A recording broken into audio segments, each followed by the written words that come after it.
Olá, aluno! Seja bem-vindo ao curso DNA do Direito. Na aula de hoje estudaremos os princípios constitucionais da administração pública, especificamente o princípio da legalidade.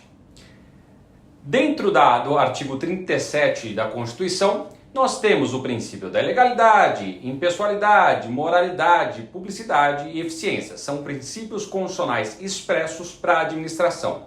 Iniciemos então pela legalidade. O princípio da legalidade na administração pública não pode ser compreendido, entendido, como nos outros ramos do direito, principalmente aqueles ramos do direito privado. Ele é muito mais parecido, por exemplo, no direito penal do que do direito civil. Porque aqui a ideia não é possibilitar que o agente público, que é um dos destinatários da norma, que ele possa praticar tudo aquilo que não for proibido na lei. Então, se nós trouxermos aquela ideia do artigo 5º, inciso 2 da Constituição, de que você pode fazer tudo aquilo que não estiver proibido pela lei, essa ideia não se aplica dentro do direito administrativo. Vamos para o slide? Vamos ler o artigo 5º, inciso 2. Olha só. Ninguém será obrigado a fazer ou deixar de fazer alguma coisa senão em virtude de lei. Bom, isso pode funcionar para o particular, mas aqui o princípio da legalidade tem uma tríplice fundamentação. Além desse artigo 5º, inciso 2, temos que somar o artigo 37 caput, que fala que um dos princípios da administração é a legalidade, e o artigo também da Constituição, artigo 84, inciso 4 e 6, que fala que o chefe do Poder Executivo pode praticar os seus atos por meio de decretos. E aqui já vai uma observação importante.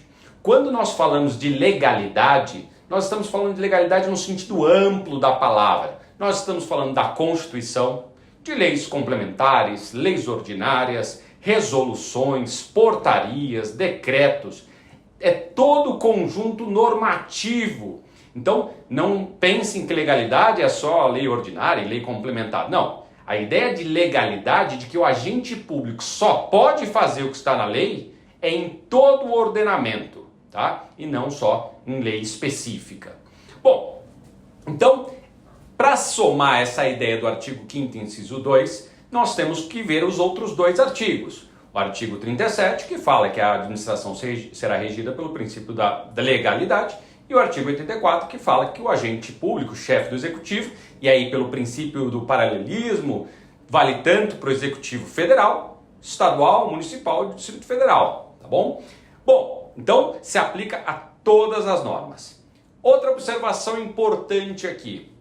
Este princípio é específico para o agente público, não vale para o particular. Então imagine, por exemplo, uma empresa que ela vai comprar, sei lá, vassouras para o seu supermercado.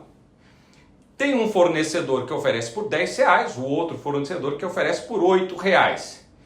De quem a empresa tem que comprar as vassouras? De quem ela quiser. Ela não está restrita a comprar, não está obrigada a comprar daquela empresa que ofereceu mais barata. Assim como se eu for vender meu carro. Me ofereceram 10 mil pelo carro e o outro ofereceu 12 mil. Para quem eu tenho que vender?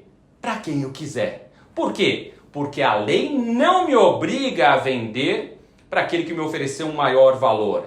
Isso é uma relação de direito privado. E aí sim aplica lá o artigo 5º, inciso 2. Não tem nenhuma lei que me obriga a vender para o que me deu melhor oferta. Diferentemente do que acontece com a administração pública. Imaginemos, por exemplo, um procedimento licitatório. Na licitação, a fase final é a adjudicação. Se a empresa foi adjudicada após todo o processo licitatório, lá teve a proposta, teve a habilitação, teve a entrega dos envelopes, teve julgamento, aí chegou lá na adjudicação, a empresa foi vencedora. Aí depois da adjudicação, chega uma nova empresa oferecendo um valor mais barato. Será que a administração pública não pode comprar dessa empresa que ofereceu mais barato? Não. Por que não? Porque a lei só autoriza o agente público a contratar com aquele que foi, como regra, o vencedor desse procedimento. Diferente então do particular, que podia vender, podia comprar de quem ele quisesse. A administração pública, não. Nós dizemos que o agente público é preso ao enunciado da lei. Só pode fazer o que está na lei. Ele não pode transacionar, renunciar, se não for por força de lei, tá bom? Muito bem, mas e se o agente público então praticar um ato administrativo em desrespeito a essa lei? O que pode, tanto o Ministério Público ou o cidadão administrado praticar? Este ato, se não tiver autorização legal, o ato é nulo. E, consequentemente, o Ministério Público pode ajuizar uma ação civil pública, inclusive, eventualmente, por improbidade administrativa, ou o cidadão administrado pode propor, inclusive, uma ação popular. No âmbito político também pode ter uma comissão parlamentar de inquérito para apurar. Então, são vários os instrumentos para anular o administrativo que desrespeitaram o princípio da legalidade. E é engraçado que é comum nós ouvirmos de agentes políticos, por exemplo, certas desculpas. Não, olha, eu pratiquei o ato, mas eu não descumpri nenhuma lei, eu não violei nenhuma lei. O que ele pode falar não é isso. Ele tem que falar, eu só pratiquei o ato porque a lei me permite. Se a lei não proíbe, ele não pode praticar o ato. A lei tem que permitir que ele faça a coisa. Então, essa desculpa que alguns agentes políticos dão, não, olha, eu pratiquei o ato, mas nada me proíbe. Não basta, não serve para ele. Isso é uma norma para o particular. O agente público vai estar, eu fiz isso porque a lei me possibilita. Inclusive, houve uma discussão há alguns anos aqui no Brasil sobre os cartões corporativos dos ministros do governo federal. E vários ministros usaram o cartão corporativo. Alguns foram comprar acarajé, outros levaram a namorada para Brasília. E aí eles foram indagados e falavam, não, mas a lei não proíbe que eu leve a minha namorada para Brasília, não me proíbe comprar acarajé. Mas eles não podiam dizer isso, eles tinham que falar, a lei permite que você faça isso? Não, a lei permitia que trouxesse o cônjuge, ou a companheira, o companheiro, mas não o namorado, a namorada. Então, havia violação da lei. Não adiantava trazer essa argumentação de que não havia proibição. Só pode fazer o que está na lei. Assim vale também, por exemplo, para sanções administrativas. Sejam lá nas relações de consumo, então, PROCON, por exemplo, ou, por exemplo, a Vigilância Sanitária, a Agência Nacional do Petróleo e outros órgãos. Eles só podem aplicar as sanções se elas estiverem previstas na lei. O que ele pode fazer? Interditar o estabelecimento? Apreender o produto? Cassar a licença de funcionamento? Vai ter que ver o que está na lei. Se praticar um ato que não está previsto ali, o ato é nulo. Por quê? Porque não está previsto na lei.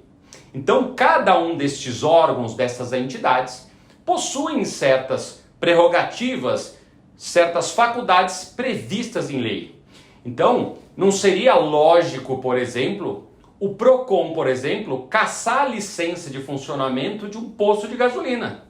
Por quê? Porque não é ele quem dá essa licença. Agora, aplicar uma multa, eventualmente apreender um produto, aí a história é diferente. E você vai ter que verificar na lei que criou o PROCON e está lá o que atos que ele pode praticar, o que ele efetivamente pode aplicar de sanção administrativa. E tudo isso vai estar na lei. Então, agente público preso ao enunciado da lei. Nos vemos na próxima aula. Até logo!